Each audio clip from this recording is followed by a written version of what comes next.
Bonjour à tous et bienvenue à Austin au Texas pour le 7e jour ou 8e je sais plus de South by Southwest, et aujourd'hui on va vous parler de The Big Sick. The Big Sick, c'est une production Julia Apatow et c'est l'histoire de Kumail Nanjiani, un vrai acteur qui ici fait un film quasiment autobiographique sur son histoire d'amour où il avait rencontré une belle et douce femme qui était malheureusement malade, surtout qu'en plus le bougre est pakistanais et vit aux États-Unis et ses parents voulaient absolument lui faire un mariage arrangé, sauf que lui, ayant grandi dans la culture américaine, le mariage arrangé c'était pas du tout son truc, et donc le fait de fréquenter une blanche c'était pas vraiment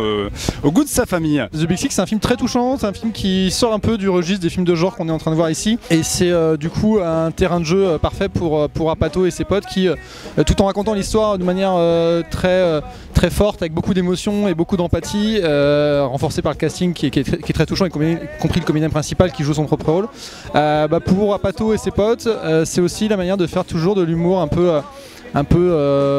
second degré, cynique, mais dans l'émotion, avec des gens qui font du stand-up et qui se posent beaucoup de questions sur la vie et qui se retrouvent finalement confrontés pour une fois à un problème réel. C'est un petit coup de cœur pour ce festival, pas du tout le meilleur film, mais c'est une comédie sympa sur les relations qui peuvent avoir des fois des problèmes de différences culturelles, sur comment est-ce qu'on s'accorde avec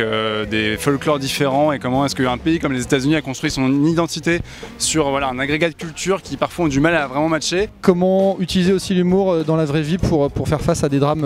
personnels. C'est un film qui du coup fonctionne à plein là-dessus et c'est un des moments forts du festival pour moi. Voilà, c'est plein de bons sentiments, c'est parfois un petit peu lourdingue, mais c'est vraiment bien écrit, on s'amuse du début jusqu'à la fin, c'est un petit peu touchant et les acteurs sont très attachants, donc c'est une bonne pioche.